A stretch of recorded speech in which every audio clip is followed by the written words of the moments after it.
Providence Gazette dated 9th of November 1771, so only a few months after this would have taken place. And this was reprinted in a New Bern newspaper, then it got picked up in Providence. But this is the closest account that we have to what he said on June 19th. I stand here exposed to the world as a criminal. My life will soon be changed. God is my comforter and supporter. I am condemned to die for opposing government. All you that are present take warning by my miserable end when I shall be hung up as a spectacle before you. My first seducers were Hunter and Gillespie. They had often solicited me, told a settlement was only contended for with regard to public officers, who, they said, had oppressed the people, and that unless those measures were taken, there could be no remedy or redress hereafter. Thus they pressed me on, by assuring me the disputes, as they called them, then existing, might be settled without shedding of blood. I considered this unhappy affair, and thought possibly the contentions in this country might be brought to some determination without injury to any, and in this mind I joined the regulation. After I had lifted under the banner of the regulators, I was ever after pressed to be made a leading man among them, and was one of the number who opposed Colonel Waddell with his troops.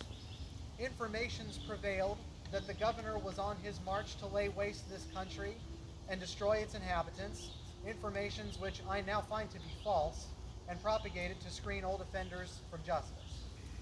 As to my private life, I do not know of any particular charge against me. I received, by the grace of God, a change 15 years ago, and have since that time been a backslider. Yet Providence, in whom is my chief security, has been pleased to give me comfort under those evils in the last hour. And although the halter is now round my neck, believe me, I would not change stations with any man on the ground. All you who think you stand, take heed lest you fall.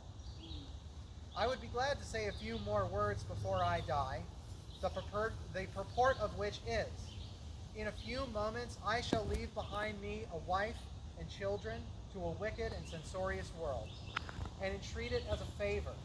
No reflections may be cast on them on my account, and if it is possible, shall esteem it as a bounty.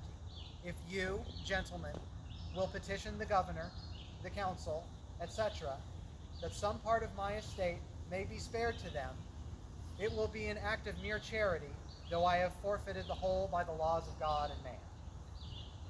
I have, ever since the day of battle, been thoroughly convinced I was wrong in opposing the laws and government of my country. I was blindly led into the atrocious act by wicked and designing men, without provocation and resentment, but oh, it is now too late to call back the bloody intention. The blow is given, and I must die for the crime. All you that are here present, beware of drunkenness, lying, cursing, and swearing. I could point out some instances of this kind, but it will avail nothing at present. They are registered in heaven.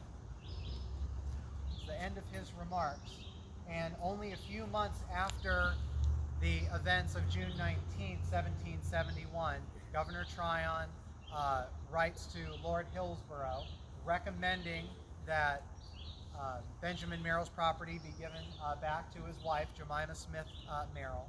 And Lord Hillsborough writes back to Josiah Martin a few months after that, letting him know that the king has ordered that those properties be given back and secures the future of the Merrill family.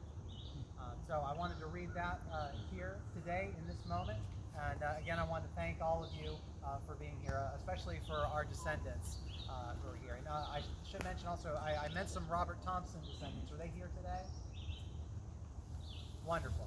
Okay, excellent. And James Few, any James Few descendants who are here as well?